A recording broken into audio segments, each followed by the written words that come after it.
Alright, hello everyone, and welcome to your lecture for September 10th, okay?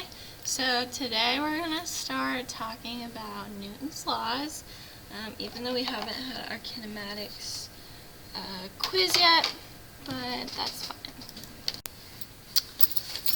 Alright, so you should have a PowerPoint called Newton's Laws of Motion, so go ahead and open it up.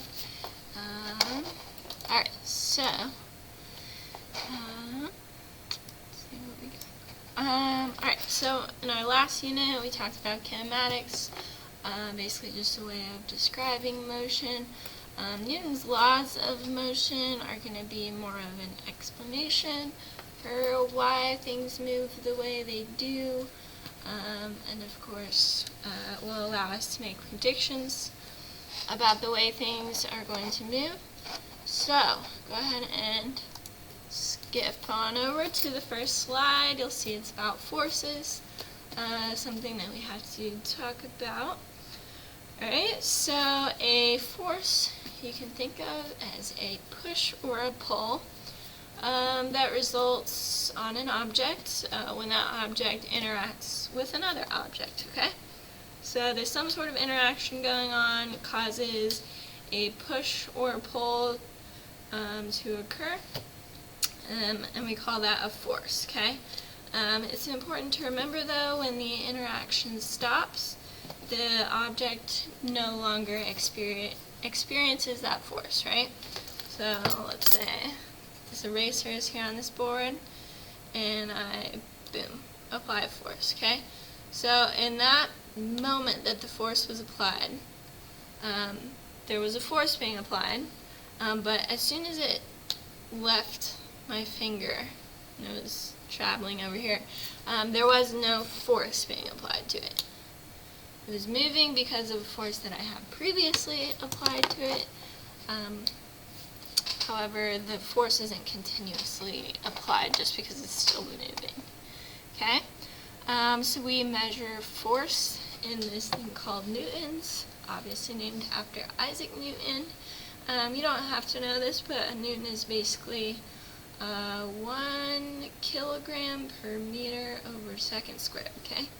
So we'll just call it newtons, and we will shorten it with a capital N. And another important thing about forces is that they are a vector.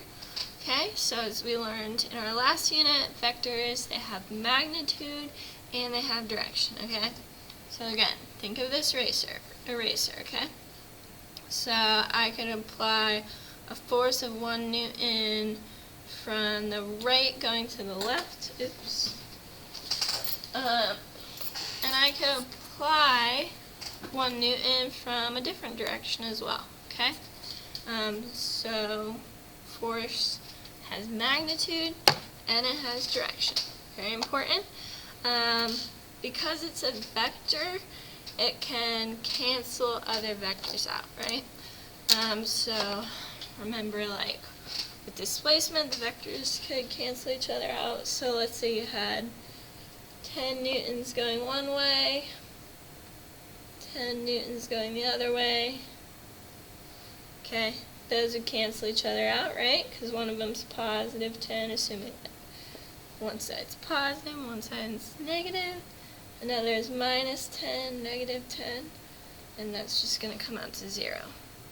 So vectors that are equal in magnitude and opposite in direction can cancel each other out. That's going to be important to know for this class.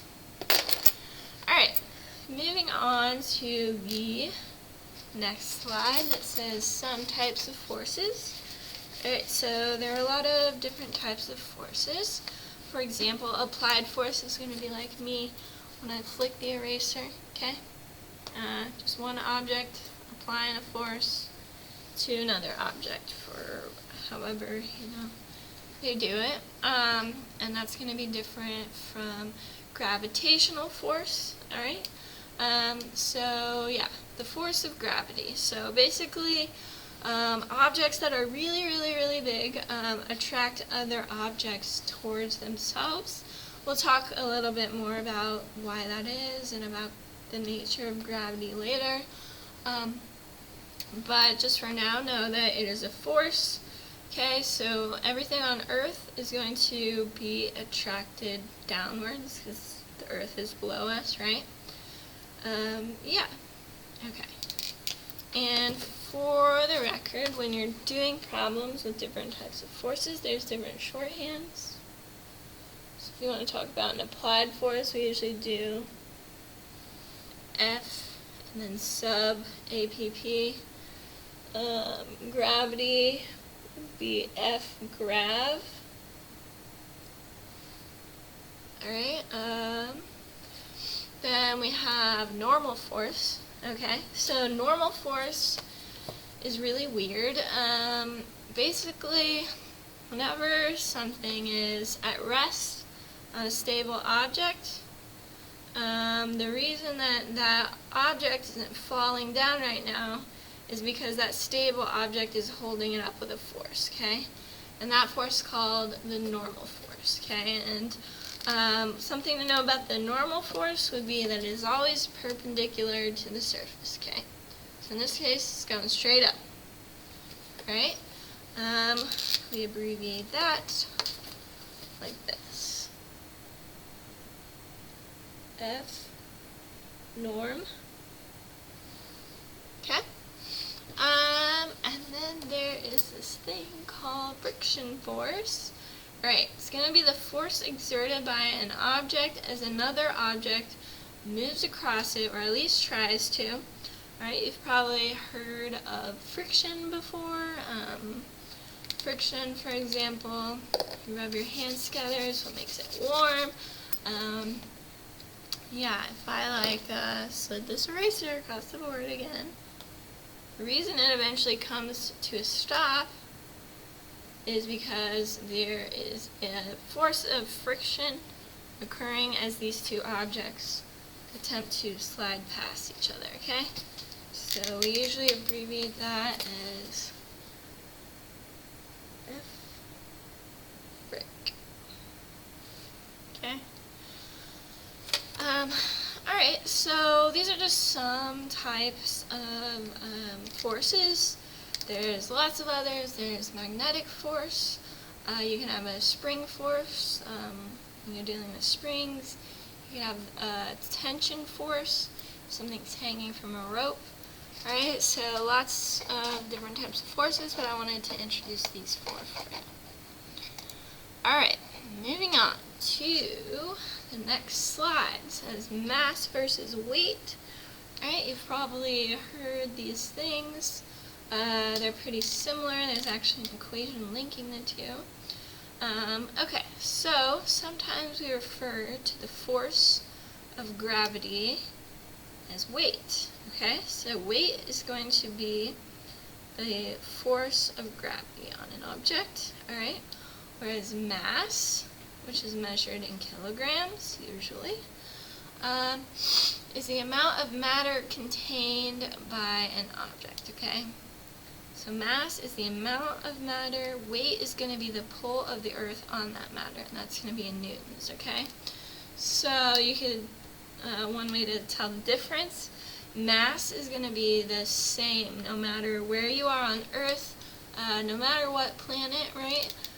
You're going to have the same mass, same amount of matter. But your weight would be different, let's say, on another planet. You may have heard, like, you weigh this much on Mars or whatever. Okay, so it's going to depend on where the object is located, what is the force of gravity on that object, okay? So, here, okay, yeah, so that's another thing. If you've ever heard someone say that you're weightless in space, it's not because you don't exist, there's no matter there, the matter is still there, so you have mass, but you don't have weight because there's no force of gravity on that mass. Okay, so here is an equation for you. F grav equals m times g. Okay, so if you ever have the mass of something and you want to know the weight of it, you would simply multiply it by g, okay? Here on Earth, as we discussed, g is going to be 9.8 meters per second squared. Now, it is negative, okay? We're solving for a force though, which is a vector, so usually we just talk about that force of gravity. It has a certain magnitude and it's in the negative direction, but you could also say negative as well. Okay, so, yeah. I guess let's try an example. Sound good? Alright, so let's say you have like a 5 kilogram mass, and you want to know the weight. So you would plug it in, 5 kilograms times 9.8.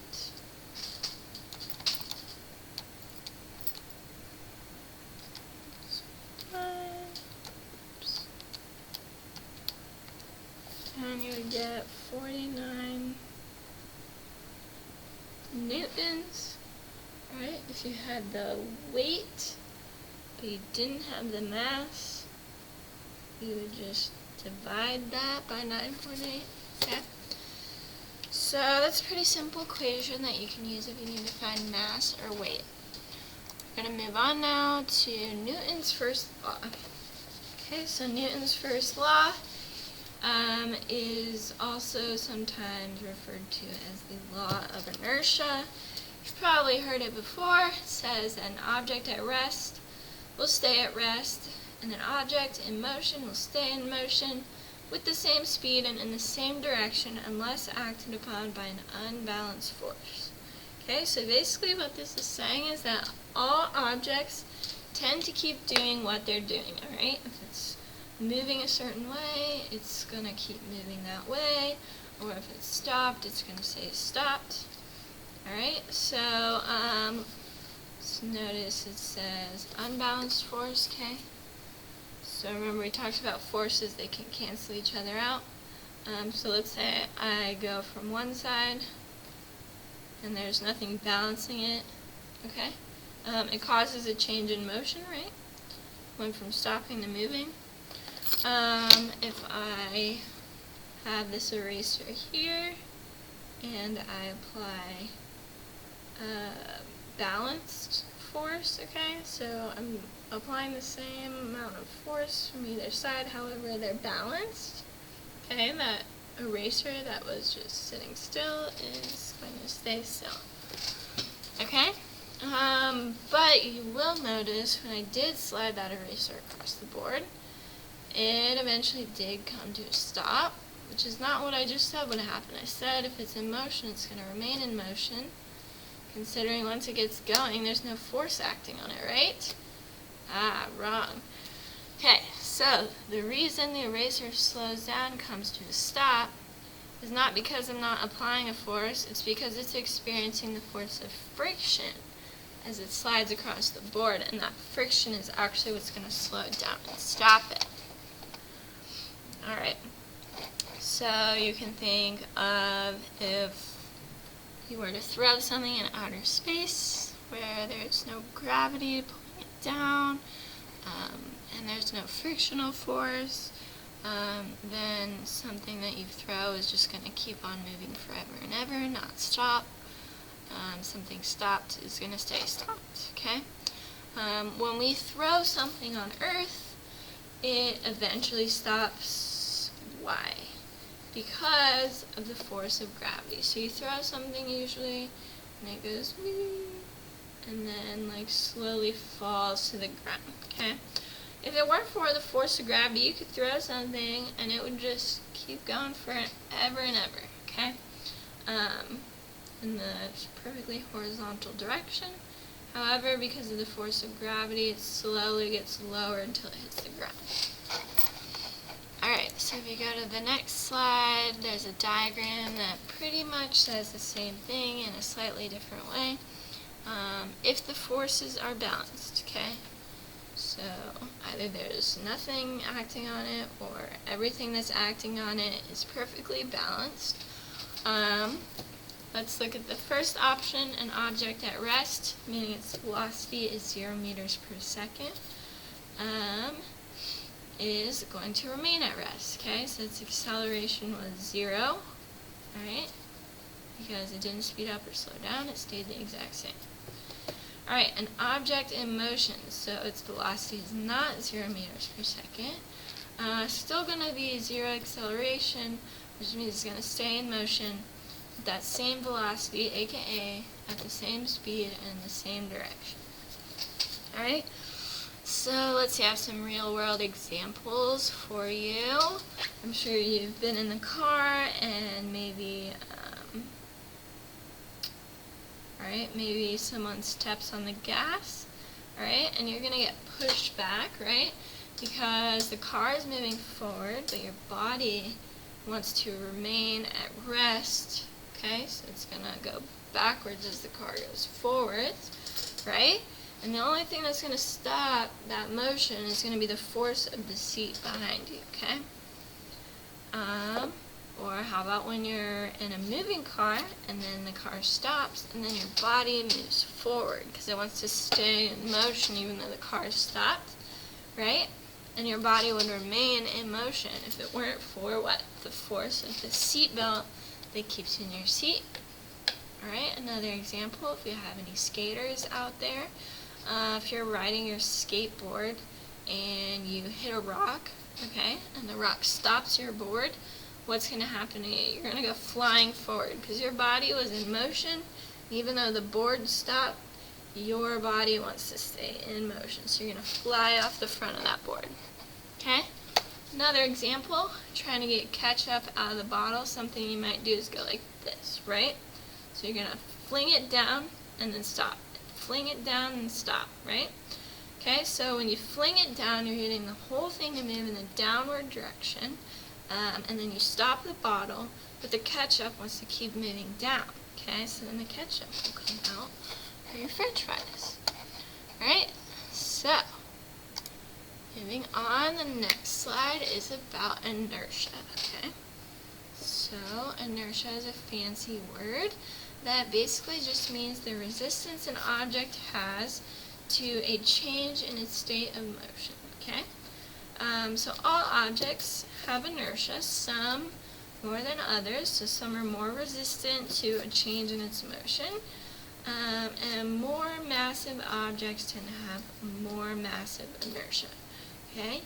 And you can think of that if I had like an empty box on the floor and then I had a box that was just full of like a bunch of stuff, which one would be more resistant to me moving it? It would be the more massive one, right?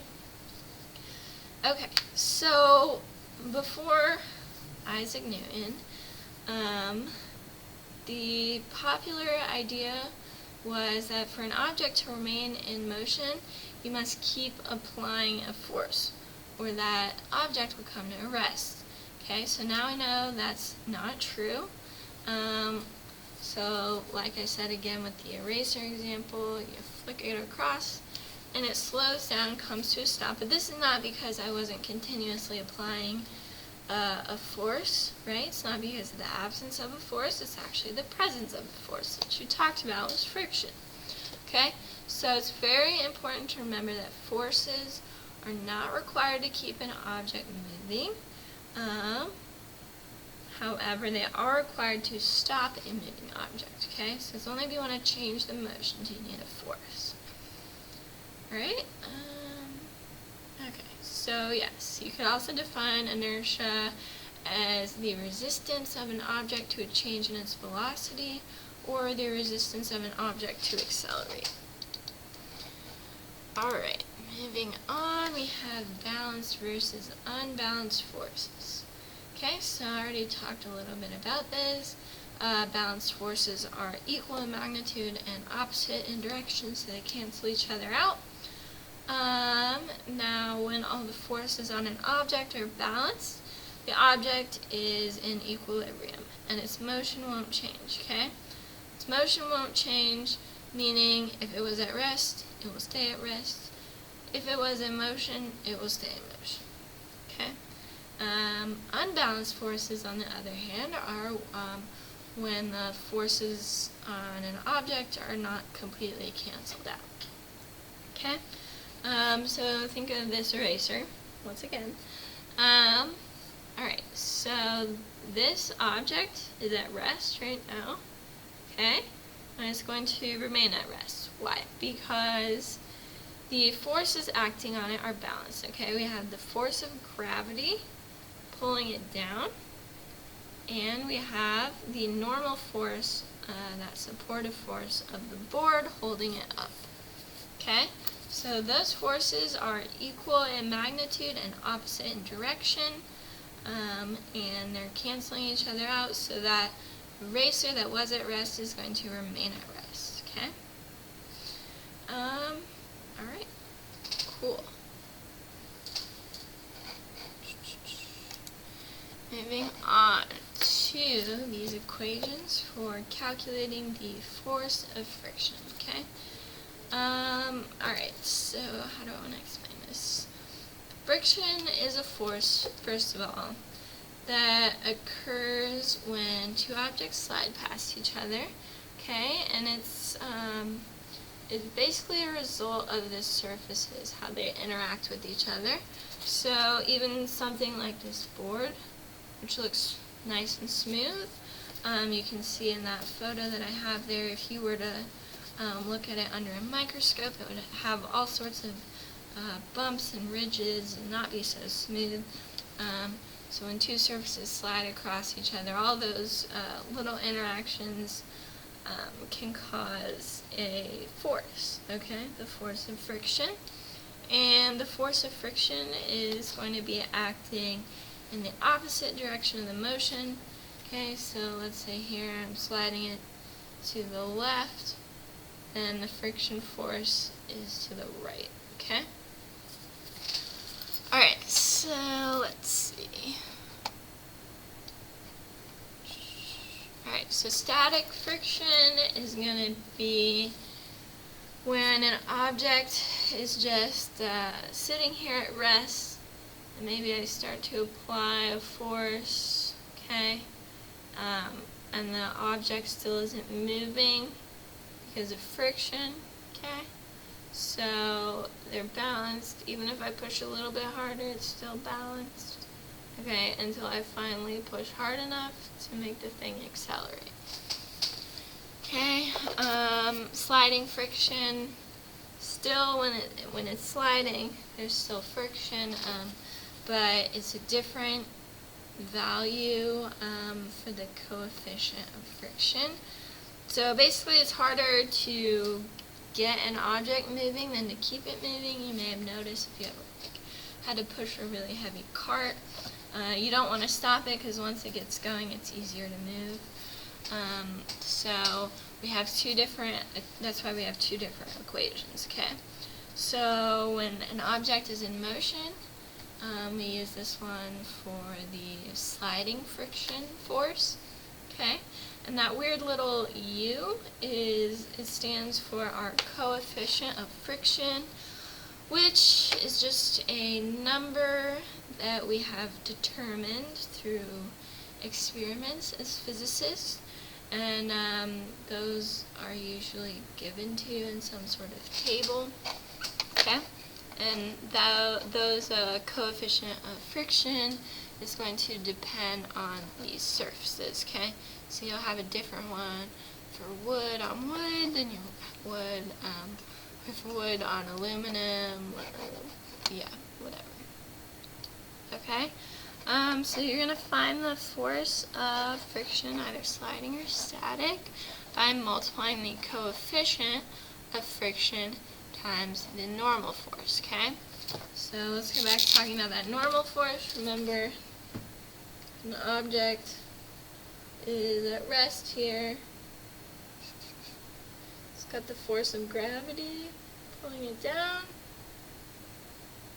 And it's got the force, the normal force holding it up, right?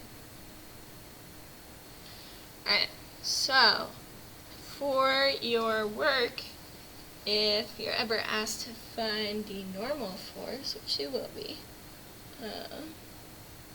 you know that if an object is sitting here, or even if it's moving horizontally, you know that in the vertical direction, that object, the forces are balanced, right?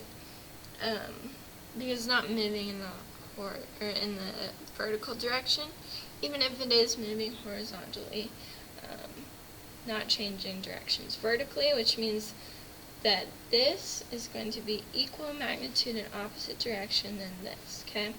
So if you know the force of gravity, you should be able to find the normal force for like a flat surface. If it's not moving in the vertical direction, should be same magnitude, opposite direction, okay? Alright. So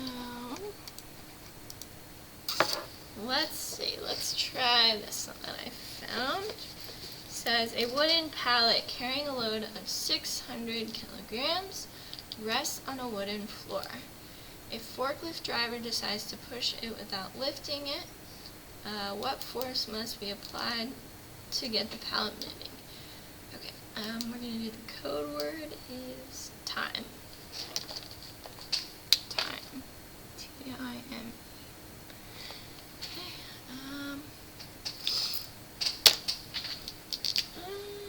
Alright, wooden pallet.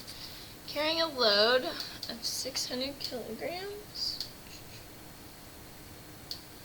Now this is 600 kilograms. That's its mass, right? Rests on a wooden floor. A forklift driver decides to push it without lifting it. What force must be applied to get the pallet moving? And it says the coefficient of friction for wood on wood is going to be 0.28. Alright, so we need to get it moving, right? And he's pushing it to the side. Alright, so we have to overcome the force of friction. That's what we're trying to overcome, right? You know that the force of friction is going to equal that little u times the normal force, okay? How do we find the normal force, okay? We can find the force of gravity, right? Remember that the force of gravity is going to equal mass times g, okay? So the force of gravity for this object is going to be 600 times 9.8. It's going to be 5,880 newtons, and that's in the negative direction, right? So then the normal force should be 5,880 straight up, right? So we have the force of friction equals this u value of 0.28 times 5,880 newtons. Alright, let's see if we got it. I don't even know.